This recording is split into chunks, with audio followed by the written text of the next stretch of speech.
नमस्कार विद्यार्थी मित्रांनो, मी खेडकर सर आपल्या YouTube चॅनल मध्ये तुमचं सर्वांचं स्वागत आहे। आताच नुकतीच गट क्रमांक 5 SRPF गट क्रमांक 5 ची क्वेश्चन पेपर आज आपण सोल्युशन करतोय। बऱ्याच विद्यार्थ्यांना बऱ्याच क्वेश्चन मध्ये थोडेसे कन्फ्यूज झाले, बऱ्याच जणांचं आन्सरामध्ये थोडीशी चलबिचल झाली आहे। प्रश्नपत्रिका खऱ्या अर्थाने जर बघितली तर थोडीशी मीडियम साइज जे म्हणतो आपण मध्यंतरीची प्रश्नपत्रिका होते। जास्त सोपी पण नाही, जास्त अवघड पण नाही, परंतु थोडीशी कन्फ्यूज करणारे क्वेश्चन पेपर होते आणि त्याच्यामध्ये बरेचशा विद्यार्थ्यांना नुकसान पोहोचलेलं आहे। तर सगळ्यांना ज्या मुलांचं थोडंसं नुकसान झालंय, ज्या मुलांचं कन्फ्यूज झालंय, ज्या मुलांना प्रश्नपत्रिकेमध्ये थोडासा गोंधळ निर्माण झालाय, त्या मुलांनी आपला अभ्यास कमी होता असं न समजता आपल्याला पेपर मॅनेज का करता आला नाही ती आपल्याला शोधायचंय आणि खचून न जाता, कोणत्याही डिप्रेशन मध्ये न जाता प्रयत्न करायचा आहे लक्षामध्ये। कारण परीक्षा पुन्हा येणार आहे। आपण ज्या चुका केल्या त्या चुका सुधारून पुन्हा आपल्याला जोमाने या तयारी लागायची लक्षामध्ये। आज आपण जे क्वेश्चन पेपर सॉल्व्ह करतोय ती गट क्रमांक 5 आहे, SRP गट क्रमांक 5। अतिशय सोपी क्वेश्चन पेपर म्हणण्याऐवजी थोडीशी मीडियम साईजची क्वेश्चन पेपर होती। काहींना त्याचा गोंधळ झाला, जे गोंधळ झालाय काहीला प्रश्नामध्ये जे काही प्रश्न आहेत ते आता इथं आपण सगळे सोल्युशन करून घेऊ, बरोबर आहे। तर गट क्रमांक 5 मधले C नंबरची क्वेश्चन पेपर आहे। काय गट काय C आहे, C नंबरची क्वेश्चन पेपर आहे। बघा क्वेश्चन होता, चैतालीची मुलगी अमोलचा मुलगा वसंतची आत्ते बहीण आहे। अतिशय सोपा क्वेश्चन होता, थोडासा चलबिचल करून सोडला तर बघा चैतालीची मुलगी। आता सगळ्यात माहित होतं आपण इथं चैताली काढून घेतली, बरोबर आहे। चैतालीची मुलगी हे बघा, ही चैतालीची मुलगी आहे, बरोबर आहे। ही कोण आहे? चैतालीची मुलगी आहे। आणि मुलगी ही अमोलचा मुलगा, हे बघा इथे मी अमोल घेतलाय, बरोबर आहे। अमोलचा मुलगा हा अमोलचा मुलगा आहे, हा अमोलचा कोण आहे? मुलगा आहे, हा अमोलचा मुलगा। या अमोलचा मुलगा वसंतची आत्ते बहीण आहे। बघा चैतालीची मुलगी, प्रश्न काय आहे? चैतालीची मुलगी ही अमोलचा मुलगा वसंत, अमोलचा मुलगा वसंतची कोण आहे? आत्ते बहीण। अमोलच्या मुलाचं नाव काय? वसंत आहे, बरोबर आहे, वसंत। आणि या वसंतची ही आत्ते बहीण आहे, कोण आहे? आत्ते बहीण, बरोबर आहे, ही आत्ते बहीण। आता सगळ्यात महत्वाचं बघा, जर वसंतची ही आत्ते बहीण आहे तर वसंतची आत्ते बहीण म्हणजे कोण? वडिलांच्या बहिणीची मुलगी। कोण? वडिलांच्या बहिणीची मुलगी। मग आता मला एक सांगा, ही चैताली जी आहे, ही चैतालीची ही मुलगी, वसंतची वडील अमोल आणि अमोलची ही जर बहीण झाली तरच ही वसंतची कोण होणार आहे? आत्ते बहीण होणार आहे। त्याच्यामुळं ह्या दोघांचं नातं जे आहे ते बहीण भावाचं आहे। त्याचे बहीण भाऊ, कोणाकोणाचं नातं आहे? बहीण भाऊचं नातं आहे। हे दोघं बहीण भाऊ आहे। आणि आपल्याला विचारलंय इथं प्रश्न शेवटी विचारलाय, चैताली वसंतच्या आईची कोण? प्रश्न विचारलाय। बऱ्याच जणांना कन्फ्युज असं झालं की वसंत आणि मुलगी याच्यातलं नातं शोधण्याचा प्रयत्न केला, परंतु इथं बघा, इथं काय सांगितलं? चैताली वसंतच्या आईची कोण? आता इथं चैताली वसंतची आई विचारली, ही वसंतची आई आहे, ही कोणी? वसंतची आई। वसंतची आई म्हणजे आता हे बघा, वसंतच्या आई म्हणजे अमोल कोण आहे? वसंतचा नवरा आहे, कोण आहे? पती आहे। आणि या पतीची ही बहीण आहे। मग जर एखाद्या मुलीची किंवा एखाद्या स्त्रीची नवऱ्याची बहीण ही आपली कोण लागते? नणंद लागते। कोण लागते? नणंद। आणि म्हणून चैताली आणि आई, वसंतची आई यांच्यामधलं नातं हे नणंदचं होतं आणि याच्यामुळे पर्याय क्रमांक D हे त्याचं उत्तर होतं। आलं लक्षामध्ये? काय पर्याय क्रमांक D हे त्याचं उत्तर होतं। सोपा क्वेश्चन होता बघा, आलं लक्षामध्ये? सोपा क्वेश्चन होता, परंतु फक्त थोडासा गोंधळ करून सोडला होता आणि जो गोंधळ झाला तो गोंधळ आपल्याला क्लिअर करून घ्यायचा। बुद्धिमत्तेचा क्वेश्चन असल्यामुळे थोडासा गोंधळ करून टाकला होता, बरोबर आहे। त्याच्यानंतर पुढचा क्वेश्चन आहे बघा, 54 नंबरचा क्वेश्चन आहे। C मधलं घेतोय आपण, C मधला घेतोय। 54 नंबरचा क्वेश्चन आहे, सोनियाचे वय तिच्या 2 मुलाच्या वयाच्या बेरजेच्या दुपटीपेक्षा आहे। सगळ्यात महत्वाचं, आता मी प्रश्न इथे जास्त लिहित नाही, सोनियाचे वय सांगितले, सोनियाचे वय मुलाच्या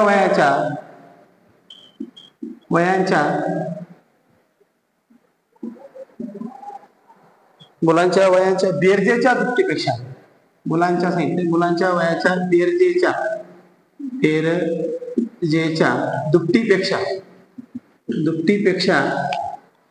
दुपटीपेक्षा 4 वर्षांनी जास्त आहे. 4 ने थोडक्यात जास्त आहे. बरोबर आहे, 4 ने जास्त आहे. आणि जर दोन मुलांच्या वयातील फरक, आता मुलांच्या वयातील फरक किती आहे? मुलांच्या वयातील फरक 4 वर्ष आहे. 4 वर्ष आहे. तर आणि इथं सांगितलंय सोनियाचे वय 32 वर्ष असेल, 32 वर्ष आहे. तर लहान मुलाचे वय बघा. अतिशय थोडासा लॉजिकल क्वेश्चन आहे, थोडस तुम्हाला फसवण्याचा प्रयत्न केलाय, परंतु घाबरून जायची काहीच गरज नव्हती. असे क्वेश्चन बघा, तुम्हाला या ठिकाणी सांगितलंय सोनियाचे वय दिले, सोनियाचं वय दिले तुम्हाला 32 वर्ष. किती दिले? सोनियाचं वय 32 वर्ष आहे. बरोबर आहे, हे सोनियाचं वय आहे. बरोबर आहे, सोनिया. त्याच्यानंतर आपल्याला सांगितलं सोनियाचे वय मुलाच्या वयाच्या बेरजेच्या दुपटीपेक्षा 4 ने काय? 4 ने सॉरी, दोन मुलांचे बेरजे दुपटीपेक्षा 4 ने कमी आहे. जास्त झाले माझ्याकडून. किती आहे? कमी आहे. बघा, 4 ने कमी आहे म्हणजे 4 ने आपण वाढवून घेऊ. 4 ने वय कमी आहे म्हणजे 32 अधिक 4 बरोबर किती? 36. म्हणजे 36 काय आलंय? त्या दोन मुलांच्या वयाची बेरजेची दुप्पट 36 आहे. दुप्पट किती झाली? 36. मग आपण काय करू? दुप्पट म्हणजे 1 पट करून घेऊ, भागिले 2 केलं, उत्तर किती आलं? 18. म्हणजे आता काय झालंय? दोन मुलांच्या वयाची बेरीज 18 वर्ष आली. किती वर्ष आली? 18 वर्ष आली. बरोबर आहे. आणि तुम्हाला काय विचारलंय? दोघांच्या वयातील फरक 4 वर्षे आणि तुम्हाला विचारलंय लहान मुलाचं वय काढायचं. जर आपल्या लहान मुलाचं वय काढायचं असेल तर 4 वजा करा, उत्तर येईल बरोबर किती? 14. आणि 14 भागिले 2 बरोबर किती उत्तर आले? 7 वर्ष आले. किती आले? लहान मुलाचं वय किती आले? 7 वर्ष. मोठ्या मुलाचं जर विचारलं असतं तर आपलं काय करणार असतं? 18 अधिक 4 बरोबर 22 भागिले किती? 2. तर मोठ्या मुलाचं वय किती आलं असतं? 11 वर्ष आलं असतं. किती वर्ष आलं असतं? 11 वर्ष. अतिशय सोपा क्वेश्चन होता, लॉजिक टाकलं होतं फक्त, आणि ते तुम्हाला शोधणं गरजेचं होतं. सोपा क्वेश्चन विचारला होता. बऱ्याच जणांना, काही जणांना कन्फ्युज झाला असं. एक्स मानून जर आपण प्रयत्न केला तर अजून तो गोंधळामध्ये जाणार आहे, आणि लक्षामध्ये. परंतु अतिशय बुद्धिमत्ता म्हणलं की थोडस लॉजिक वापरणं गरजेचं आहे. बरोबर आहे. त्याच्यानंतर सांगितलं एका घरातील एका भिंतीवरील घड्याळात 1:25 झाली. 1 किती? 25 मिनिट झाली. बरोबर आहे. 1:25 झाली असतील तर घड्याळास समोरील आरशातील प्रतिमा किती? बघा, तुम्हाला विचारली आरशातील प्रतिमामध्ये घड्याळ कोणती वेळ दाखवेल असं सांगितलंय. घड्याळाची वेळ दिली आपल्याला 1:25. विचारलंय काय? आरशातील प्रतिमा. आपल्याला माहितीये आरशातील प्रतिमा काढताना आपण 11:60 मधून दिलेली वेळ काय करतो? वजा करतो. काय करतो? दिलेली वेळ वजा करतो. येणार उत्तर आपलं डायरेक्ट येतं. 60 मधून 25 गेले, खाली उरले 35. बरोबर. 11 मधून 1 गेला, खाली उरले 10. म्हणून तुमचं उत्तर होतं 10:35. अतिशय C नंबरचं ऑप्शन होतं. अतिशय सोपा क्वेश्चन होता, लक्षामध्ये. अतिशय सोपा क्वेश्चन होता. त्याच्यानंतर याच्यामध्ये 56 नंबरचा क्वेश्चन आहे. बरोबर आहे. याच्यामध्ये 56 नंबरचा क्वेश्चन आहे पुढचा, की ते तुम्हाला विचारलाय. त्याच्यानंतर आपल्याला सांगितलंय क्वेश्चन नंबर बघा, 56 नंबरचा क्वेश्चन आहे, लक्षामध्ये. क्वेश्चन नंबर, आज रविवार आहे. आज काय? रविवार. आज रविवार आहे. तर परवा नंतर विचारलं. परवा नंतर 29व्या दिवशी वार कोणता? काय विचारलंय? वार कोणता? अरे इतका सोपा क्वेश्चन विचारला होता की तुम्ही काही क्षणामध्ये त्याचं उत्तर काढू शकत होते. इकडे बघा, 56 आज रविवार, परवा नंतर 29. परवा म्हटलं म्हणजे 2 दिवस. परवा म्हटलं किती? 2 दिवस. 29 आणि 2 किती? 31 दिवस झाले. भागिले 7 केलं. 7 दिवसांनी आपला वार पुन्हा तोच येतोय. 7 × 7 7 × 28. बाकी किती उरली? बाकी उरली 3. बरोबर आहे. बाकी किती उरली? 3. आणि रविवारच्या पुढे फक्त 3 दिवस जायचे. रविवार + 3. रविवार + 3 जर केलं तर रविवार म्हणजे सोमवार, मंगळवार, बुधवार. म्हणून तुमचं उत्तर होतं बुधवार. काय होतं? बुधवार. अतिशय सोपा आणि अवघ्या 3 ते 4 सेकंदामध्ये विचारलेला क्वेश्चन होता.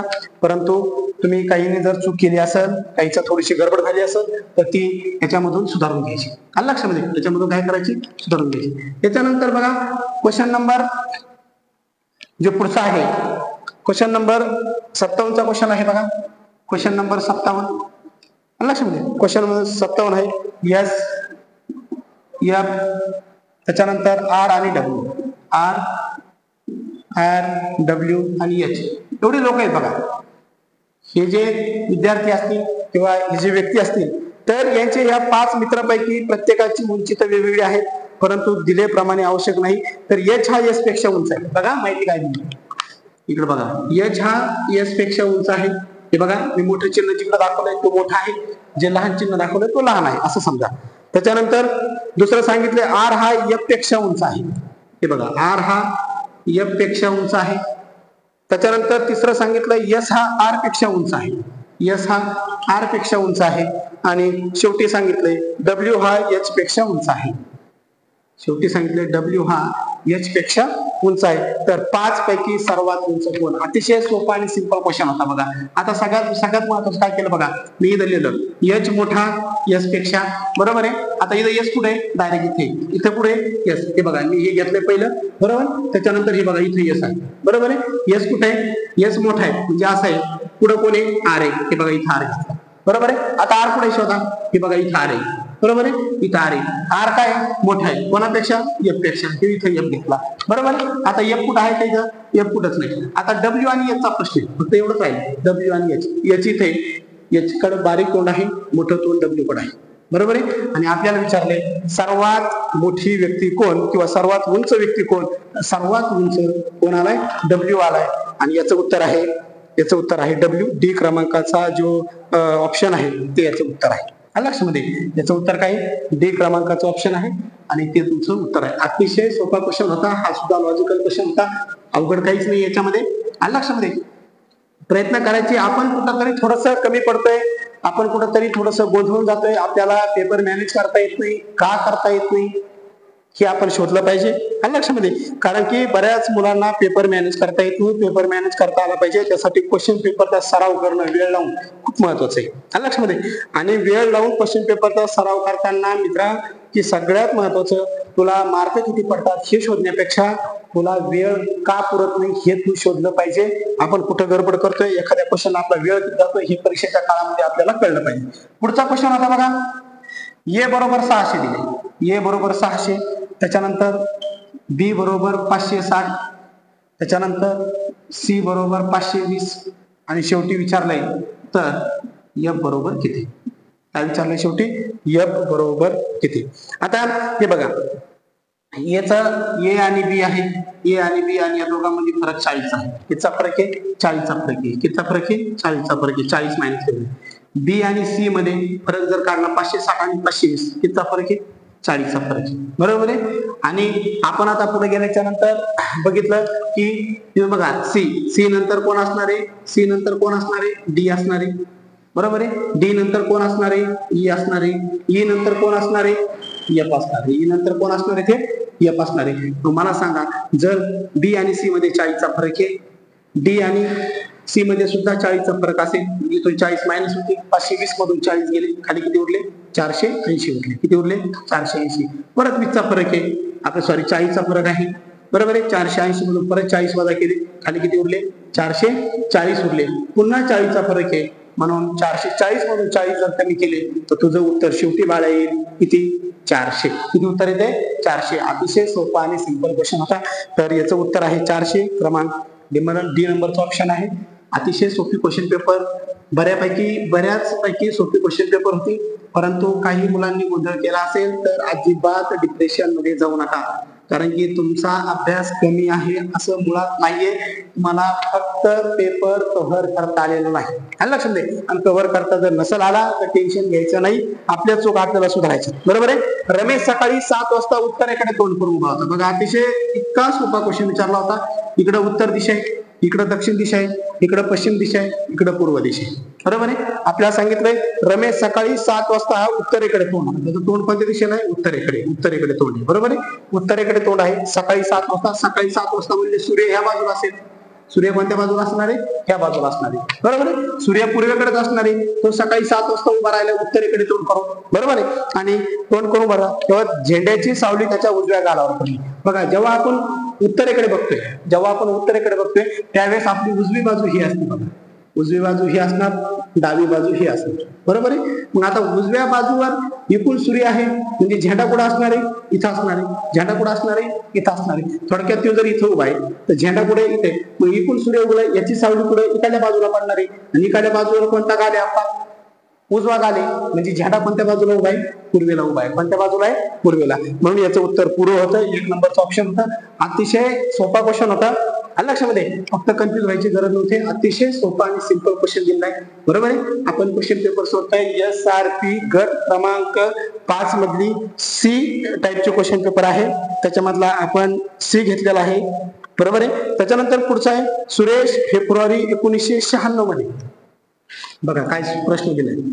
सुरेश फेब्रुवारी 1996 मध्ये दररोज 2.5 लिटर दूध घेतो. काय करतोय, लिटर दूध घेतो, बरोबर आहे. आणि पुढे सांगितलंय दुधाचा दर 38 रुपये आहे. किती आहे, 38 रुपये प्रति लिटर आहे. तर त्या महिन्यात त्यांनी दुधाचे एकूण किती रुपये दिले, तर महिन्याचे विचारले, महिन्यामध्ये किती रुपये दिले. थोडक्यात फेब्रुवारी महिने आपला गोंधळ सगळ्यात महत्वाचा काही मुलांचा असा झाला की इथं फेब्रुवारी दिले, काही नाही फेब्रुवारीला 28 दिवस आहेत, 29 दिवस आहेत, परंतु हा गोंधळ काही जणांना समजला नाही.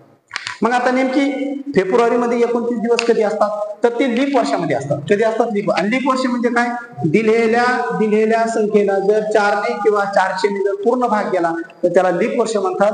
4ने याला जर भाग दिला तर 4 1 4, 4 4 16, 3 उरले 39, 4 9 36, पुन्हा 3 उरले 36 झाले, 4 9 36, म्हणजे पूर्ण भाग गेलाय. आणि पूर्ण भाग गेला म्हणजे हे काय, लीप वर्ष आहे. काय, लीप वर्ष. आणि लीप वर्षामध्ये फेब्रुवारी महिन्यामध्ये 29 दिवस असतात. किती असतात, 29 दिवस असतात. साधारण वर्षामध्ये किती असतात, 28 दिवस असतात. मग आपल्याला त्यांनी दररोज 2.5 लिटर दूध घेतलंय म्हणजे आपल्याला काय करावं लागेल, एकूण किती लिटर दूध घेतलंय ते बघायचे. 29 गुणिले 2.5 केलं, बरोबर आहे. 25 डायरेक्ट आता मी 25 ने गुणतोय, 25 × 225, 22, बरोबर आहे. 25 गुणिले 50, 50 आणि 22 किती, 72. 50 आणि 22 किती, 72. 1 पॉईंट होता, 1 पॉईंट देऊन टाकला, पण उत्तर किती आलंय, 72.5, बरोबर आहे. आणि आपल्याला प्रति लिटर 38 आहे म्हणून गुणिले 38 करायचं होतं, बरोबर आहे. 38 ने गुणाकार करतोय, 8 5 40, 7 4 4, 8 2 16, 16 4 20, 7 4 2, 8 7 56, 56 आणि 2 किती, 58, 0. परत 3 5 15, चाला 1, 3 2 6, 6 आणि 1 7, आणि 7 किती, 21. बेरीज केली 0 5 8 7 15, चाला 1 5 आणि 1 6 आणि 1 7, 2 अशी 2. आणि आपल्याला सांगितलं इथे 1 पॉईंट आहे, वरचा 1 पॉईंट देऊन दिला, म्हणून तुम्हाला एकूण बिल झालंय 2755. आणि मला वाटतंय याच्यामध्ये ऑप्शन आहे बी क्रमांकाचा 2755. सोपं होतं, फक्त लीप वर्षाचा प्रश्न होता, तो तुम्हाला आता समजला असेल. आणि लक्षामध्ये ज्यांच्याकडून चुका झाल्या त्यांनी त्या सुधारायच्या. प्रश्नपत्रिकेमध्ये काय गोंधळ झालाय याचा थोडासा व्यवस्थित विचार करून पुढच्या परीक्षेचा सामना करायचा आहे. अजिबात गडबडून जायचं नाही. मी प्रत्येक वेळेस व्हिडिओमध्ये तुम्हाला सांगत आलोय की पेपर मॅनेज करणं खूप गरजेचं आहे. 5 अंकाच्या विरुद्ध अंक कोणता बाजूशे बघा, घन दिले तुम्हाला, अतिशय सोपा. ह्यो प्रश्न मी आपल्या लेक्चर मध्ये भरपूर वेळा सांगितलेला आहे. अतिशय सिंपल लॉजिक आहे, अतिशय सिंपल लॉजिक आहे. बघा याचा तुम्हाला क्वेश्चन दिलाय, 4 घन दिले होते. पहिल्या याच्यामध्ये दिले 5 3 4, त्याच्यानंतर 6 2 1, 2 5 4 आणि 5 6 आणि 3. तुम्हाला विचारलंय 5च्या विरुद्ध कोणता, 5च्या विरुद्ध विचारलं. सिंपल आहे बघा, 5च्या विरुद्ध आहे, 5च्या पुढे लिहून जा. 5च्या विरुद्ध विचारलं, 5च्या विरुद्ध विचारलं म्हणजे सगळ्यात महत्त्वाचं आपल्याला हे समजलं पाहिजे की 5च्या शेजारी कोण आहे. शेजारी असणारा व्यक्ती विरोधात नसतोय, बरोबर आहे. 5च्या शेजारी बघा कोण आहे, 3 आहे, 4 आहे, म्हणून 3 आणि 4 लिहून घेतला. त्याच्यानंतर बघा 5च्या शेजारी 2 पण आहे, 2 लिहून घेतला. 4 पण आहे, 4 ऑलरेडी आहे. त्याच्यानंतर 5च्या विरुद्ध 6 पण आहे, 6 देऊन घेतला. 5च्या विरुद्ध 3 पण, शेजारी 3 पण आहे, 3 ऑलरेडी आहे. आता मला सांगा 5च्या विरुद्धामध्ये 3 आहे, 4 आहे, 2 आहे, 6 आहे, 5 पण स्वतः आहे. राहिला कोण शिल्लक? फक्त 1 शिल्लक राहिला. कोण शिल्लक राहिला? 1. आणि तेच त्याचं उत्तर होतं. 5च्या विरुद्ध कोणी? 1. 5च्या विरुद्ध कोणी? 1. आणि हे तुम्हाला ऑप्शन क्रमांक सी मध्ये होतं. अतिशय सोपा आणि सिंपल लॉजिकल क्वेश्चन होता, बरोबर आहे. त्याच्यानंतर या घन प्रकरणामध्ये अनेक विशेष वेगवेगळे प्रकारची उदाहरणं आहेत. आणि ती उदाहरणं हे करण्यासाठी तुम्हाला आपल्या चॅनलवर जाऊन सबस्क्राईब करून आपल्या चॅनलमध्ये व्हिडिओ तुम्हाला बघणं गरजेचं आहे लक्षामध्ये. आणि त्याच्यातून तुमचे सगळे कन्सेप्ट क्लिअर होतील, बरोबर आहे. त्याच्यानंतर पुढचा दिलाय रस्त्याच्या कडेला 20 खांब आहेत, बरोबर आहे. रस्त्याच्या कडेला किती? तर 20 खांब आहेत. एक रस्ता आहे बघा, आणि या कडेला एकूण 20 खांब आहे. किती? 20 खांब आहे. लगतच्या 2 खांबामधील अंतर 2 मीटर आहे. हे जे खांब जे आहेत असे, तर या लगतच्या खांबामध्ये 2 मीटर अंतर आहे, 2 मीटर अंतर आहे. तर पहिल्या व 20व्या खांबातील अंतर किती? आता नेहमी लक्षात ठेवायचं बघा, हे जे आपण काही 20 खांब जे असे तयार करणार आहोत, जे काही 20 मीटर, तर 20 खांबामधला कोणता तरी एक खांब सुरुवातीला आलेला आहे, म्हणजे त्याला अंतर नसतंय, म्हणून 20 मधून 1 कमी करायचं, म्हणजे किती? 19. 19 गुणिले 2, कारण प्रत्येक मध्ये 2चा अंतर आहे. 19 दुनी किती? 38. पहिल्या आणि शेवटच्या खांबामधलं अंतर फक्त 38 मीटर होतं. आणि लक्षामध्ये अतिशय सोपा क्वेश्चन विचारला होता. अवघ्या फक्त किती सेकंदामध्ये? 4 ते 5 सेकंदाचं उदाहरण होतं. आणि लक्षामध्ये 4 ते 5 सेकंदामध्ये उत्तर निघत. 112 मीटर लांबीच्या दोरीचे 14 मीटरचा एक तुकडा. एकूण दोरीची लांबी होती 112 मीटर. किती होती? 112 मीटर. आपल्याला प्रत्येक दोरीचा 14 मीटरचा तुकडा बनवायचा आहे. किती? 14 मीटरचा तुकडा बनवायचा आहे, बरोबर आहे. तुकडा बनवायचा आहे. आणि आपल्याला सांगितलंय असे 8 तुकडे बनवण्यास किती वेळा कापावं लागेल? 8 तुकडे बनवायचे. किती बनवायचे? 8 तुकडे बनवायचे, बरोबर आहे. 8 तुकडे बनवायचे म्हणजे नंतर 8 वेळा जर कापलं तर 9 तुकडे होतात. 7 वेळा जर कापलं तर 8 तुकडे होतात. मग आपल्याला सांगितलं किती? 8 तुकडे बनवायचे, म्हणजे 1 वजा करायचं असते, म्हणजे उत्तर किती येणार आहे? 7. ते किती वेळा कापावं लागेल? 7 वेळा. सरळ आणि सिंपल क्वेश्चन होता, पण त्यालाही काही जणांनी जर चूक केली असेल तर ती सुधारणं खूप गरजेचं आहे. आलं लक्षामध्ये? दोरीचे जर तुकडे जर कमी करायचे तर 1 कमी करूनच आपल्याला काय करायचं असते? फक्त 1 कमी करायचं असते. किती? 1 कमी करायचं, बरोबर आहे. त्याच्यानंतर पुढचा क्वेश्चन होता 1 जानेवारी 2024 ला सोमवार. बघा, खूप मस्त क्वेश्चन विचारलाय. 1 जानेवारी 2024 ला सोमवार आहे. तर 30 नोव्हेंबर 2024 ला कोणता वार येईल असा प्रश्न. बऱ्याच जणांचा असा प्रॉब्लेम आहे मित्रांनो, की याच्यामध्ये आज कोणता वार आहे, या वारावरून परत 1 जानेवारी जायचंय, 1 जानेवारी पुन्हा 30 नोव्हेंबरला जायचंय. असली अजिबात उद्योग करायची गरज नाही.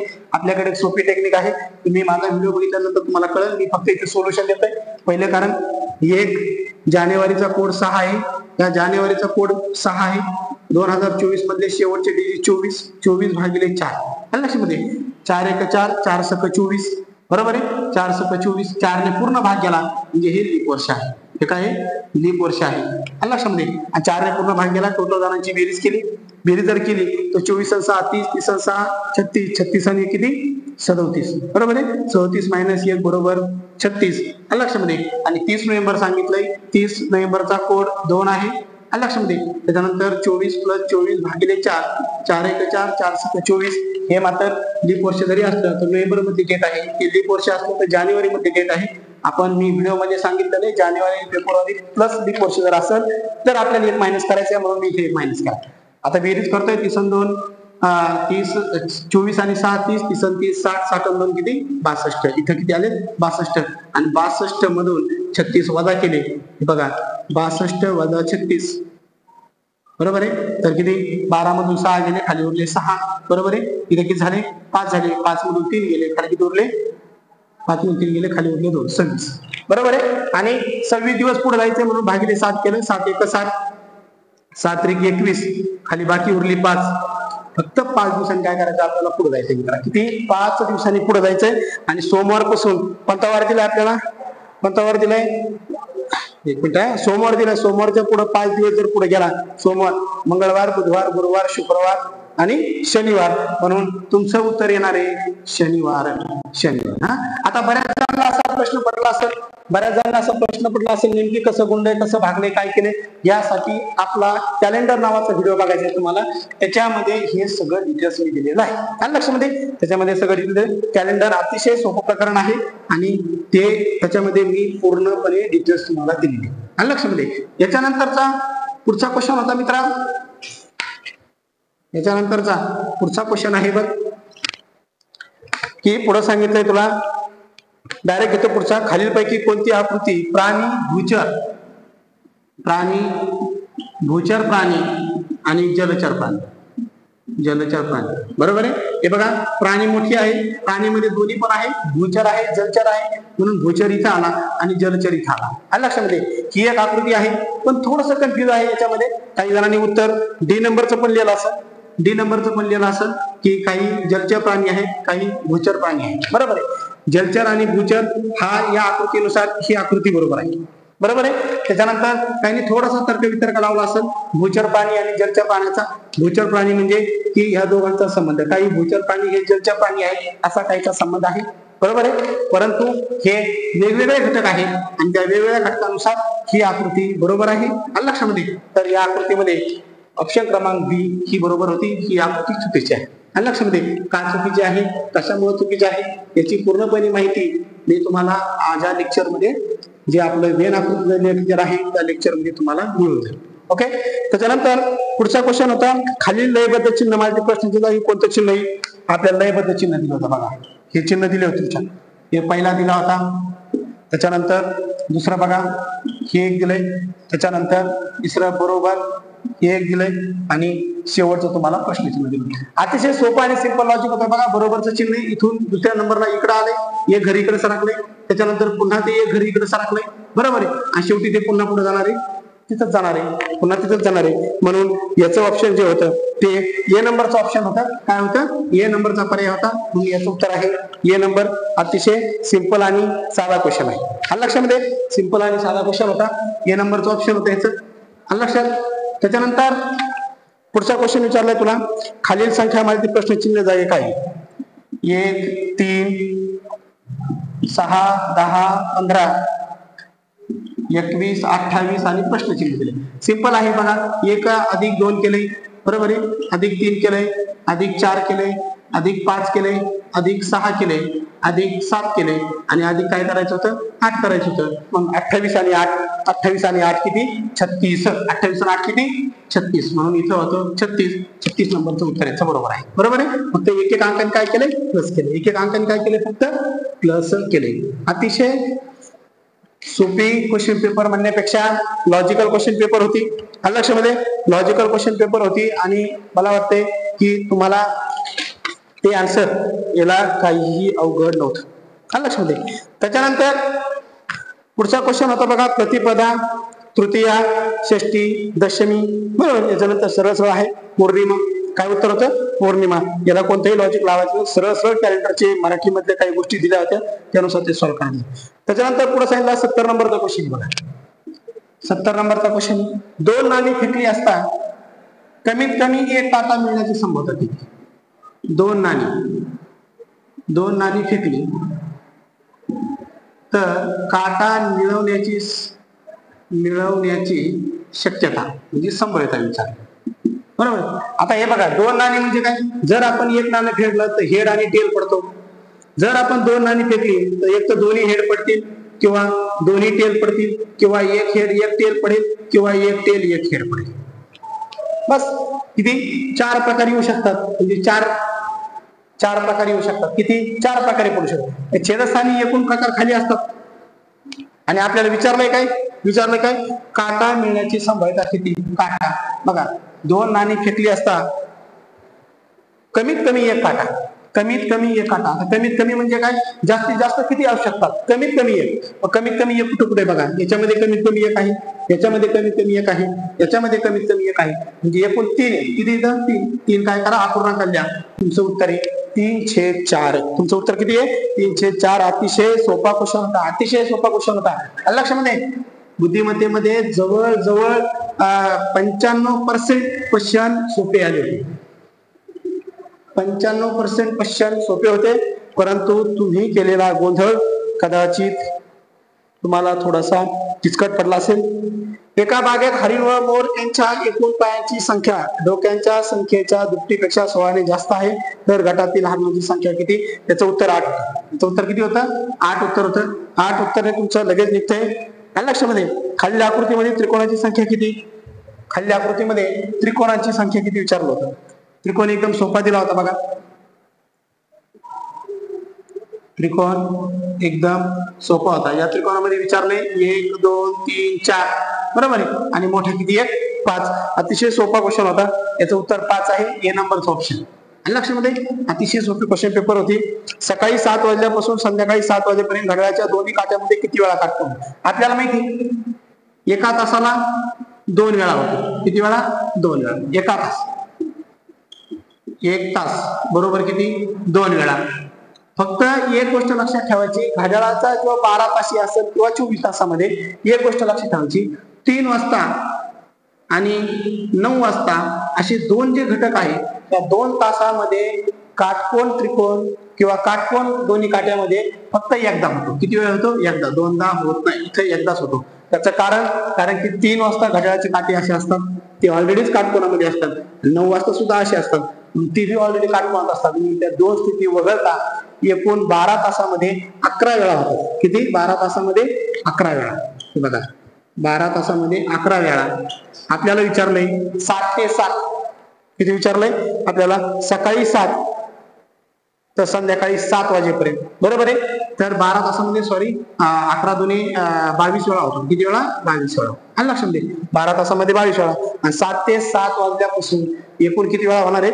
22 वेळा. म्हणून याचं उत्तर 12 तास आहे. 7 ते 7 म्हणून याचं उत्तर बी क्रमांकाचं आहे. किती वेळा होतील? 22 वेळा. आणि लक्षात दे किती वेळा होतील? 22 वेळा. आणि लक्षात दे कारण एका तासामध्ये दोनदा होतोय, 12 तासामध्ये 24 व्हायला पाहिजे, परंतु 3 आणि 9 ची स्थिती वजा करून ते 22 वेळा झालं. बरोबर आहे. एका मुलीच्या रांगेतील मधल्या मुलींचा क्रमांक दोन्ही टोकाकडून 17वा आहे. हे बघा एकूण बी 17वा, एकूण पण 17वा, मधला 17वा आहे. बरोबर आहे. मग आपल्याला काय करायचे? त्या रांगेतील एकूण मुली किती विचारले बघा. काय करायचे? 17 गुणिले 2. 17 दुने किती? 34. -1 करावं लागेल कारण एकच मुलगी 2 क्रमांकावर आहे. याचं उत्तर किती आहे? 33. म्हणजे याचं उत्तर किती आहे? 33. अतिशय सोपा क्वेश्चन होता. त्याच्यानंतर 100 विद्यार्थ्यांच्या एका वर्गात इंग्रजी विषय एकूण विद्यार्थी 100 आहे. एकूण विद्यार्थी 100 बरोबर आहे. आपल्याला सांगितलं त्याच्यात इंग्रजी विषय, इंग्रजीमध्ये पास असतील नापास असतील. इंग्रजीमध्ये 35 विद्यार्थी काय झाले? पास झाले. हे बघा एका विषयात इंग्रजी विषयात पास असणाऱ्या विद्यार्थी संख्या 35 आहे, तर नापास किती झाले? मग 65 झाले. नापास किती झाले? 65. त्याच्यानंतर गणितामध्ये 40 विद्यार्थी पास झाले म्हणजे नापास किती झाले? 60 विद्यार्थी नापास झाले 100 पैकी. बरोबर आहे. 40 पास झाले म्हणजे 60 नापास झाले. आणि दोन्ही विषयामध्ये पास असणाऱ्या विद्यार्थी संख्या 10 आहे. किती आहे? 10. म्हणजे नापास किती असणार? 90 असणार. नापास तर दोन्ही विषयात किती विद्यार्थी नापास झाले असा क्वेश्चन आहे. अतिशय सोपा आहे बघा. दोन्ही विद्यार्थी नापास विचारले, नापास या दोघांची बेरीज 60 आणि 65 किती? 125 बरोबर आहे. आणि 125 मधून 90 गेले, खाली उरले 35. किती उरले? 35. म्हणून दोन्ही विषयामध्ये नापास होणाऱ्या विद्यार्थ्यांची संख्या 35 आहे. ज्या वेळेस हे खालचा दोन्ही शब्द येतो हो याच्यामधून काय असतंय? वजा असतोय. काय असतंय? वजा असतोय. हे नेहमी लक्षात ठेवायचे. अतिशय सोपं आणि सिंपल लॉजिक होतं. लक्षामध्ये काय करायचंय? फक्त ते वजा करायचा होता. आणि हेच तुम्हाला परीक्षेला थोडस फक्त रिव्हिजन करून तुम्हाला वारंवार बघणं गरजेचं आहे. बरोबर आहे. आपले व्हिडिओ बघत चला. व्हिडिओमध्ये सगळ्या गोष्टी मी सांगितलेल्या आहेत, सोडून दिलेल्या आहेत. अतिशय सोपं आहे. बघा एक संख्या विचारली 43,528. या संख्येतील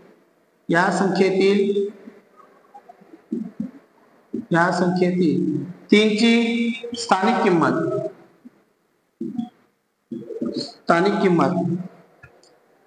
2 च्या स्थानिक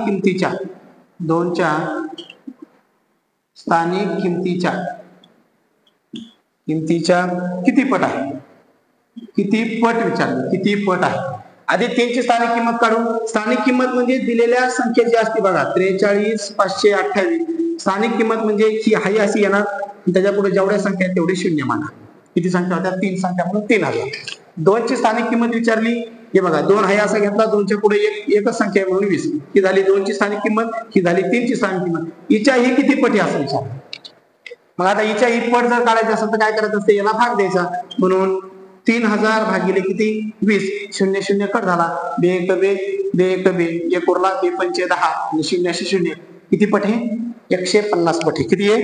150 पट. डी नंबरचं उत्तर होतं. सोपा क्वेश्चन होता एकदम, लक्षामध्ये एकदम सोपा क्वेश्चन विचारला होता 3 च्या स्थानिक किमतीमधला, आणि मला वाटतंय तो जवळजवळ सगळ्यांचाच बरोबर आला. बरोबर आहे. त्याच्यानंतर पुढे सांगितलं खालीलपैकी कोणती सहमूळ संख्या नाही. प्रश्न कॅन्सल करण्यात आला. त्याचं कारण आहे मित्रांनो 6 आणि 8. 6 आणि 8 ह्या सुद्धा सहमूळ संख्या आहेत, आणि 24 आणि 33 ही सुद्धा सहमूळ संख्या आहे.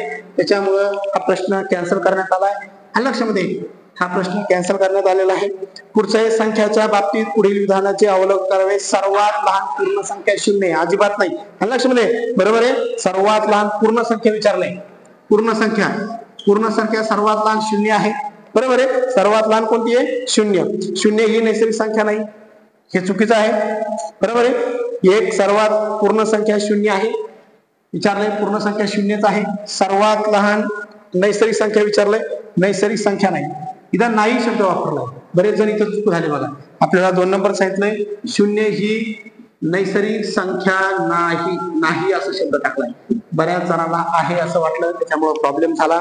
लक्षामध्ये तर त्याच्यामुळे आता 0 ही नैसर्गिक संख्या आहे असं वाटल्यामुळे काय झालं, काही आहे पकडून त्याचं उत्तर चुकीचं केलंय. परंतु 0 ही नैसर्गिक संख्या नाहीये, त्याच्यामुळे ते ऑप्शन बरोबर होतं. बरोबर आहे. 3 नंबरचं आहे की सर्वात लहान मूळ संख्या आहे. सर्वात लहान मूळ संख्या सगळ्यांना माहिती आहे कोणती आहे? 2 आहे. त्याच्यामुळे 3 नंबरचं ऑप्शन चुकीचं आहे. 4 ला काय सांगितलंय? एक ही संयुक्त संख्या नाही. बरोबर आहे. एक ही संयुक्त संख्या नाही, ही बरोबर आहे, कारण की संयुक्त संख्या होण्यासाठी अवयव पडणं गरजेचं आहे. सर्वात लहान संयुक्त संख्या 3 आहे, हे पण चुकीचं आहे. पण याचं ऑप्शन होतं 1, 2 व 4 बरोबर. याचं ऑप्शन काय होतं? 1, 2 व 4 बरोबर. सगळा प्रश्न मी इथे लिहित नाही, क्वेश्चन पेपर मध्ये बघून तुम्ही बघा. बरोबर आहे. त्याच्यानंतर पुढचा क्वेश्चन होता बघा, 13 - 13 वजा 39 - 39. बेरीज जर चुकती तुझ्याकडून म्हणले अवघड काम झालंय. बरोबर आहे. बेरीज वजाबाकी करायची.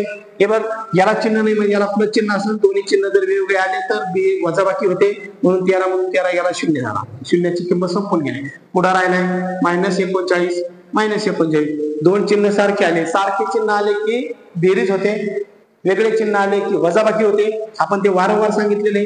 आणि आता सारखे चिन्ह आले बेरीज 39 आणि 39 किती? 78. आणि जरी बेरीज होत असेल चिन्ह मात्र मायनस राहतं. हे ऑप्शन क्रमांक डी मध्ये तुम्हाला सांगितलंय. बऱ्याच मित्रांनी चूक केली. 104 - 104 उत्तर लिहिले.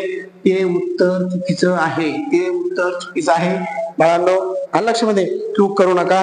589. काही क्वेश्चन इतके सोपे आहेत. 589 गुणिले 466 करायचं होतं. याचा जर तुम्ही गुणाकार केला, गुणाकार व्यवस्थित केला तर गुणाकार येतोय 27, 44, 74. याचा गुणाकार किती येणार आहे? एकदम सोपा प्रश्न विचारला. 27, 44, 74 याचा गुणाकार येतोय. अतिशय सोपा आणि सिंपल. तर एका त्रिकोणाचा कोन बघा, 82 नंबरचा क्वेश्चन आहे. एका त्रिकोणाचा कोन 2:3:4 गुणोत्तर आहे. किती आहे? 2:3:4. एका त्रिकोणाच्या कोनाचे गुणोत्तर 2:3:4 आहे. तर त्रिकोण कोणता असेल असं विचारलंय. बरोबर आहे. त्रिकोण कोणता असा प्रश्न विचारलाय. बघा, त्रिकोणाचं गुणोत्तर आहे. आपल्या सगळ्यांना माहिती आहे त्रिकोणांची बेरीज किती असते. त्रिकोणाची बेरीज आहे 180. म्हणून यांची बेरीज करा. 3 2 5, 5 4 किती? 9. म्हणून 180 भागिले 9 केलं. 9 1 9, 9 2 18, 20 कॉमन आला. 20 ने गुणून घेतलं. 20 2 40. 20 2 किती? 40. 40 अंशाचा कोन झाला. 20 गुणिले 3, 20 3 60. 60 अंशाचा कोन झाला. 20 गुणिले 4, 80 अंशाचा कोन झाला. किती? 80. आणि सगळे कोन वेगवेगळे आहेत. लक्षात दे, सगळे कोन वेगळे आहेत. 90 अंशाच्या आतले आहेत. त्याच्यामुळे हा आहे लघुकोन. 90 अंश आतले कोन जर आले तर लघुकोन होतो. 90 अंश पुढे गेला तर विशाल कोन होईल. आणि 90 अंशात जर आला तर तो काटकोन त्रिकोण होईल. म्हणून हे उत्तर जे आहे याचं उत्तर आहे लघुकोन. लक्षामध्ये काय आहे लघुकोण. अतिशय सोपा क्वेश्चन होता, बरोबर आहे. त्याच्यानंतर पुढे एका खालील विधानामधील सत्य विधान ओळखा. त्याच्यामध्ये 4 नंबरचा ऑप्शन आहे, चौरसाची बाजू दिली असतातच चौरसची रचना करता येते, अदरवाईज बाकीचे ऑप्शन होते ते चुकीचे होते. ऐका, त्याच्यानंतर पुढे सांगितलंय प्रतलातील पी बिंदू पासून, हे बघा हा पी बिंदू आहे, हा पी बिंदू आहे, म्हणजे इथं काय आपण हा तुमचा पी बिंदू आहे, आणि या पी बिंदू पासून समान अंतरावर असलेल्या प्रतलातील बिंदूतील तयार होणारे आपण पाहू. आता समान अंतर तुम्ही थोडक्यात एवढं घेतलं, असंच सगळीकडे तुम्हाला समान घ्यायचे, असंच काय करायचं तुम्हाला सगळीकडे समान घ्यायचंय, आणि ही आपण तयार होणार आहे, हे तुमचा काय तयार होणार आहे, वर्तुळ तयार होणार आहे. काय होणार आहे, वर्तुळ. सोपा क्वेश्चन होता म्हणून याचं उत्तर आहे वर्तुळ. लक्षात घ्या, याचं उत्तर काय येणार आहे, वर्तुळ. सोपा क्वेश्चन होता. त्याच्यानंतर पुढचं धंदा, एका कारखान्यात दररोज 350 खेळणी तयार केली जातात एका वर्षी प्रत्येक 3 महिने. काय सांगते, प्रत्येक 3 महिने. हे बघा, एका कारखान्यात दररोज 350 दररोज 350 खेळणी तयार करतात, बरोबर आहे. दररोज 350, 3 महिन्याला 3 महिन्यामध्ये 55 दिवस काम चालतं. 3 महिन्यामध्ये किती, 55 दिवस. आता आपल्याला सांगितलंय की प्रत्येक 3 महिन्यात 55 दिवस कारखाना चालू होता, तर त्या वर्षी किती खेळण्या तयार करण्यात आल्या. काय विचारलंय, किती खेळण्या तयार करण्यात, त्या वर्षी वर्षाचं विचारलंय. 3 महिन्याला 55 दिवस आहे, 6 महिने म्हटलं किती, 55 किती झाले, हे 6 महिन्याचे परत 55, म्हणजे टोटल किती झाले, 55 110 दिवस काम चालू. किती महिन्यात, 6 महिन्यात. 6 महिन्यात 110 दिवस आहे, 12 महिन्यात किती चालणार, 220 दिवस काम चालणार. किती, 220 दिवस, बरोबर. दररोज किती खेळणी बनवतोय आपण, 350 गुणले 350 कर, गुणले किती, 350. एका दिवसाला जर 350, 220 दिवसाला किती बघायचे, 2 शून्य 2 शून्य आहे अशी 2 टाकले, 35 दुने 70, 7 35 दुने 70, 70 आणि 7 किती, 77. तुझं उत्तर आहे 77,000. काय उत्तर आहे, 77,000. अतिशय लॉजिकल होता क्वेश्चन. समजला असला तर लगेच सुटला असेल, ज्यांना सुटला नाही त्यांनी आता सुधारून घ्यायचे, बरोबर आहे. त्याच्यानंतर पुढे सांगितलंय बघा, एका वर्तुळाचा व्यास, एका रस्त्यात दोन्ही बाजूला परस्परापासून 12 मीटर तर 12 धडे लावली, ते प्रश्न कॅन्सल करण्यात आला, चुकीचा आन्सर आहे खाली. त्याच्यानंतर एका वर्तुळाचा व्यास 14 सेंटीमीटर आहे. वर्तुळाचा व्यास बघा, मी क्लासमध्ये सांगितलेला आहे, जर तुम्ही त्रिज्या घेतली, त्याच्यानंतर व्यास घेतला, त्याच्यानंतर परिघ घेतला आणि त्याच्यानंतर क्षेत्रफळ घेतलं, तर हे जर आपण त्रिज्या 7 घेतली तर व्यास 14 येतो, परिघ 44 येतो आणि क्षेत्रफळ 154 येतो. हे आपण घेतलेलं आहे लक्षामध्ये. मग आता हे घेतलेलं आहे, आपल्याला काय सांगितलंय, व्यास किती आहे, व्यास किती आहे, 14. जसं आपण घेतलंय तसं झालंय. वेगळं आल्याच्या नंतर काय करायचं ते व्हिडिओ मध्ये बघा, ते तुम्हाला नक्की कळेल. पण इथं व्यास 14 सेंटीमीटर आहे, तर परिघ किती, तर परिघ किती आहे, 44. एकदम सिंपल आणि साधा क्वेश्चन होता, एकदम सिंपल क्वेश्चन होता लक्षामध्ये, एकदम सिंपल क्वेश्चन. हे जे लॉजिक आहे यासाठी तुम्हाला आपला व्हिडिओ बघा, त्या व्हिडिओ मध्ये सगळी माहिती मी दिली. एका रकमेचे पहिल्या व दुसऱ्या वर्षाचे चक्रवाढ व्याज बघा, पहिल्या वर्षाचं दुसऱ्या वर्षाचं काय आहे, चक्रवाढ व्याज बघा. पहिल्या वर्षीचं चक्रवाढ व्याज अनुक्रमे 850 आणि दुसऱ्या वर्ष आहे 935. पहिल्या वर्षाचं आणि दुसऱ्या वर्षाचं. मित्रांनो, चक्रवाढ व्याज म्हणजे व्याजावर व्याज. पहिल्या वर्षाचं व्याज आहे 850, दुसऱ्या वर्ष आहे 935. या दोघांची जर वजाबाकी केली तर आपल्याला व्याजावर व्याज किती मिळालं हे आपल्याला कळेल. दोघांची जर वजाबाकी करू बघा, 50 आणि 35 किती, 85 रुपये. किती, 85 रुपये. आपल्याला काय भेटलंय, व्याजावर व्याज भेटले. किती व्याजावर, 850 रुपयावर. किती व्याजावर, 850 रुपये. 850 रुपयाला जर 85 रुपये मिळतात तर मग 100 रुपयाला किती मिळतील, 100 रुपयेच का, तर आपण टक्क्यात उत्तर काढायचे म्हणून 100 गुणिले 85 भागिले 850. 0 0 कट झाला, 85 कट झाले, म्हणून उत्तर आलं 10%. उत्तर किती आलंय, 10%. तर व्याजाचा दर 10% होता. सोपा क्वेश्चन होता एकदम, बरोबर आहे. त्याच्यानंतर याच्यामध्ये पुढचा जो क्वेश्चन आहे, त्याच्यामध्ये पुढचा क्वेश्चन विचारलाय तुम्हाला, एका गावात 780 मिलीमीटर सांगितलं.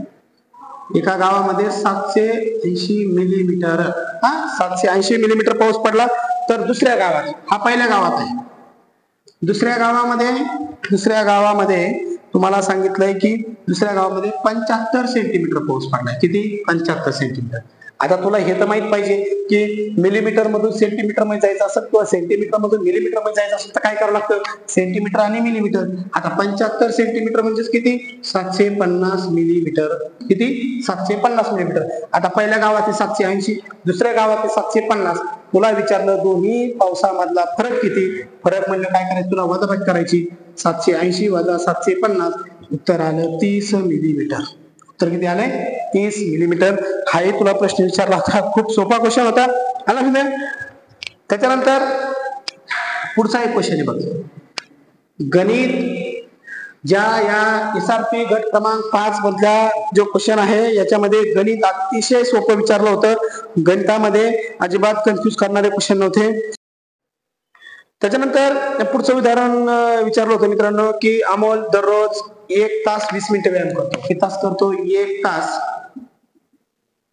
20 मिनिट व्यायाम करतो. जर ते जून महिन्यामध्ये एकूण किती वेळ व्यायाम करतो असं विचारलंय. महिना विचारलाय जून, महिना कोणता विचारलाय, जून. जून महिन्यामध्ये एकूण किती वेळ तो व्यायाम केला असं जून महिन्यामध्ये टोटल विचारलंय. आता बऱ्याच जणांनी अशी चूक केली बघा, हे 20 मिनिटं आहे त्याला 1.2 लिहिलं, 1.2 लिहून जमणार नाही. तर एक लक्ष द्या, 20 मिनिटाचं आधी तासामध्ये रूपांतर करा. बघा 20 मिनिटं म्हणजे 60 पैकी 20 मिनिटात तासात रूपांतर करतो. 2×6 म्हणजे किती, 1/3 आणि पहिला 1 तास, 1 तास प्लस केला, 3×1 3 आणि 1 4, 4/3 तास झाले. किती झाले, 4/3 तास. 1 तास 20 मिनिटाचे मी तासात रूपांतर केले, तासात रूपांतर आलंय 4/3 तास. जून महिन्यामध्ये एकूण 30 दिवस असतात म्हणून 30 गुणिले 4/3, 3×1 3, 10 10 गुणिले 4 किती, 40 तास व्यायाम करेल. किती, 40 तास. किती तास व्यायाम करेल, 40 तास. अतिशय सोपं आहे. आणि लक्षामध्ये फक्त काय करायचं तुम्हाला सगळ्यात महत्वाचं की मिनिटाचं तासात रूपांतर कसं करायचं ते समजलं पाहिजे. मिनिटाचं तासात रूपांतर करायचं होतं फक्त, आणि काय करायचंय फक्त गुणाकार करायचा होता. जून महिन्यामध्ये 30 दिवस असतात हे सुद्धा आपल्याला माहित असणं गरजेचं होतं.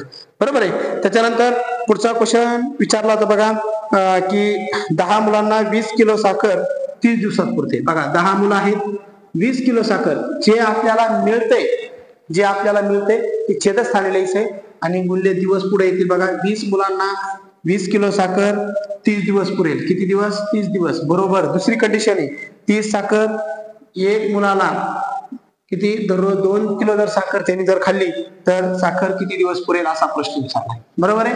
तर काय करायचं, जे साखर आहे ती खाली घेतलंय कारण ती मिळतंय, खातोय आपण ती. बरोबर आहे. आणि हा जर या प्रश्नचिन्हाची किंमत काढायची म्हणजे इकडे आली याची पलटी होईल म्हणून 10 गुणिले 30 भागिले 20 गुणिले याची पलटी झाली 2/1. बरोबर. काय प्रश्नचिन्ह गेले, शून्य गेला 2 ला 2 कट झाले, 10 गुणिले 3 किती उत्तर आले, 30. किती दिवस पुरेल, 30 दिवस पुरेल. अतिशय सोपा क्वेश्चन होता. बरोबर आहे. अतिशय सोपा क्वेश्चन विचारला होता आणि तो सर्वांना आला असेल कारण की काही क्वेश्चन अतिशय सोप्या पद्धतीने विचारले होते, थोडेसे काही क्वेश्चन गोंधळामध्ये होते.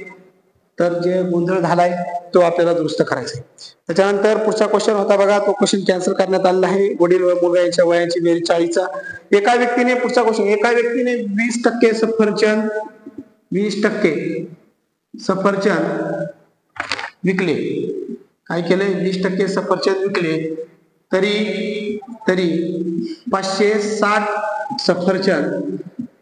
सफरचंद शिल्लक राहिले. काय केले, 560 सफरचंद काय झाले, शिल्लक आहे. बरोबर. तर एकूण सफरचंद किती असा क्वेश्चन विचारलाय बघा. असा क्वेश्चन विचारलाय, सिंपल आहे. 100% म्हणजे एकूण, 100% म्हणजे किती, एकूण. मग आता 20% त्यांनी विकले, 20% विकले म्हणजे शिल्लक किती राहिले, 80% राहिले. आणि 80% म्हणजे इथं काय सांगितलं, शिल्लक सफरचंद किती येतं, 560. म्हणजे 80%ला 560 असतील. बरोबर आहे. तर 100%ला किती विचारलंय. बरोबर आहे. तिरका गुणाकार करायचा आहे. 100 गुणिले 560 भागिले किती, 80. 0 कट झाला, 8 1 8, 8 7 56. 100 गुणिले 7 किती, 700. 100 गुणिले 7 किती, 700. एकदम सोपा क्वेश्चन होता. त्याचे सफरचंद त्याच्याकडे एकूण होते 700. किती होते, 700. बरोबर आहे. त्याच्या पुढचा एक क्वेश्चन आहे बघा. त्याच्या पुढे गणिताचा क्वेश्चन, त्याला गणित अतिशय सोपं विचारले बघा या परीक्षेमध्ये. आणि लक्षामध्ये जवळजवळ गणित आणि बुद्धिमत्ता काही गोष्टी आहेत ज्या थोड्या कन्फ्युज आहेत. परंतु हे बघा पुढला क्वेश्चन, 5400 रुपयाची वस्तू 25% तोट्याने विकली. तोट्याने विकली तर वस्तूची विक्री किंमत किती? तर विक्री किंमत बाबांनो, विक्री किंमत कधी 100% नसते. लक्षामध्ये, विक्री किंमत कधीही 100% नसते. 25% तोटा. 5,400 रुपयाची वस्तू आहे, 5,400 रुपयाची वस्तू आहे म्हणजे ती 100%. बरोबर आहे. 5,400 रुपयाची वस्तू आहे म्हणजे ती किती आहे? 100%. 25% तोटा झालाय आपल्याला. 25% तोटा, 100 मधून 25% तोटा झाला म्हणजे किती झाला? 75% शिल्लक राहिले. किती राहिले? 75%. आणि 75%ला किती असा प्रश्न विचारलाय, कारण वस्तूची विक्री किंमत काढायची. तिरका गुणाकार 5,400 गुणिले 75 भागिले किती? 100. बरोबर आहे. 2 शून्य 2 शून्य कट झाले. गुणाकार करायचा आहे तुला. 75 गुणिले 54. बरोबर आहे. 4 पंचे 20, 7 आले 2, 7 चौक 28, 28 आणि 2 किती? 30. 0 7 5 25, 7 आले 2, 7 5 35 आणि 2 किती? 37. बेरीज केली 7 आणि 3 10, चाला 1 3 किती? 4. तुझं उत्तर येईल 40-50. बरोबर आहे. किती उत्तर आलंय? 40-50. बी नंबरचा ऑप्शन आहे. अतिशय सोपा क्वेश्चन होता. बरं लक्षामध्ये, याच्यामध्ये नेहमी लक्षात ठेवायचं, विक्री किंमत कधीही 100% नसते. लक्षामध्ये, विक्री किंमत कधी 100% नसते. ती एक तर 100च्या खाली असेल किंवा 100च्या पुढे असेल. खरेदी किंमत, मूळ किंमत, ह्या ज्या किमती ज्या आहेत ह्याच नेहमी 100% असतात. लक्षामध्ये, ह्याच नेहमी 100% असतात. विक्री किंमत कधीही 100% येत नाही. त्याच्यानंतर खालचा, खालीलपैकी सर्वात जास्त व्याजाचा दर कोणता? व्याजाचा दर सांगितलाय. पहिला सांगितलाय, पहिला ऑप्शन होतं बघा, दरमहा दर शेकडा. दरमहा दर शेकडा किती? 2. बी नंबरचं ऑप्शन होतं 1 रुपया, 1 महिना, 1 पैसा. त्याच्यानंतर सी नंबरचं ऑप्शन होतं 6 महिने, शेकडा 8. आणि शेवटचं ऑप्शन होतं डी, दर साल. दर साल 1000, 1000ला किती? 250. 250, 1000ला 250 असा ऑप्शन होता. सगळ्यांचे दरमहा आपल्याला टक्केवारी काढायची होती. यासाठी तुम्हाला टक्केवारी काढताना वार्षिक काढायची. काय करायचं होतं? वार्षिक. इथे बघा, दरमहा दर शेकडा शब्द वापरणार. शेकडाला महिन्याला 2, 12 महिने किती झाले? 24% झाले. किती झाले? 24%. इथे बघा, 1 रुपया, 1 महिना, 1 पैसा. जर याचं उत्तर जर काढलं तर याचं तुम्हाला टक्केवारी दर बघा. 1 रुपयाला 1 पैसा, 1 पैसा विचारले. याची टक्केवारी काढून बघतो. हे बघा, 1 रुपयाला 1 रुपया बरोबर 1 पैसा. 1 पैसा म्हणजे किती? 100 पैसे. बरोबर. म्हणजे 1 छेद किती? 100. म्हणजे रुपयामध्ये जर कन्वर्ट केलं तर काय येणार आहे? 0.01. किती येणार आहे? 0.1. आणि तर 100ला किती असा जर प्रश्न केला तर हे बघा, 100 गुणिले 0.01 छेद किती? 1. एका कोणत्याही संख्येला भाग दिला तर उत्तर तेच येतं. 100 गुणिले जर 1 केलं, 2 पॉईंट 2 पॉईंट गेले म्हणजे किती आला? 1% दर आला. किती आला? 1%. म्हणून 1 रुपयाला 1 महिना 1 पैसा म्हणजे 12 महिन्यात किती झाले? 12% दर आला. किती आला? 12%. 6 महिन्याला 8% म्हणजे वर्षाला किती झाला? 16% दर झाला. किती झाला? 16%. आणि जर दर साल 1000 म्हणजे वर्षाला 1000ला 250 आहे. हे बघा, 1000ला किती आहे? 1000ला 250. तर 100ला किती दर काढतोय आपण? तिरका गुणाकार करा. 100 गुणिले 250 भागिले किती? 1000. 0 0 हे 2 कट झाले. किती दर आला? 25% आला. किती आला? 25%. आणि तुम्हाला प्रश्न विचारला होता की सर्वात जास्त व्याजाचा दर कोणता? तर तो आहे 25%. म्हणून त्याचं उत्तर हे डी क्रमांक. म्हणून त्याचं उत्तर काय आहे? डी क्रमांक. अतिशय सोपा होता. थोडासा लॉजिक लावायचं होतं, परंतु त्याच्यामध्येच उदाहरणाची सुरुवात कशी करायची थोडस फिरून क्वेश्चन विचारला होता. नेमकी सगळ्यात महत्वाचं की प्रश्नपत्रिका विचारताना नेमकी प्रश्नपत्रिका पोलीस भरतीची आहे की नाही याची थोडीशी दखल ज्या लोकांनी प्रश्नपत्रिका काढली त्यांनी घेतली पाहिजे. बरोबर आहे. कारण की प्रश्नपत्रिका काही उदाहरणं अतिशय वेगळ्या स्वरूपातले विचारलेले आहेत. मुलांच्या शिकण्याच्या पलीकडे दर्जा बघून प्रश्नपत्रिका काढली पाहिजे. आणि लक्षामध्ये थोडीशी प्रश्नपत्रिका बऱ्याचशा मुलांचं लिमिटच्या बाहेर थोडी काढली. आपण ज्या दर्जाचा अभ्यास करतोय, ज्या दर्जाचा प्रयत्न करतोय त्या दर्जाचे क्वेश्चन पेपर काढली पाहिजे. काढणाऱ्यांची सगळ्यांना माझी विनंती आहे की प्रश्नपत्रिका थोडीशी पोलीस भरतीच्या दर्जाचीच असावी. बरोबर आहे. कुठेतरी काहीतरी वेगळ्या स्वरूपातले कुठले तरी उदाहरण उचलून टाकायचे, असं करू नये. त्याच्यानंतर शेवटचा प्रश्न आहे, खालीलपैकी कोणता पर्याय हा उतरत्या क्रमाने लिहा. उतरत्या क्रमाने सांगितलाय पर्याय आपल्याला अपूर्णांक दिले बघा. 5/8 अपूर्णांक 1 आहे, 9/13 एक अपूर्णांक आहे, त्याच्यानंतर 11/17 एक अपूर्णांक आहे. याच्यापैकी आपल्याला काय करायचंय, उतरता क्रम लिहायचा. उतरता क्रम म्हणजे काय, अगोदर सर्वात मोठा आहे आणि शेवटी सर्वात लहान आहे. मग आता बघा, याच्यामधला सर्वात लहान किंवा सर्वात मोठा अपूर्णांक आधी शोधून काढू.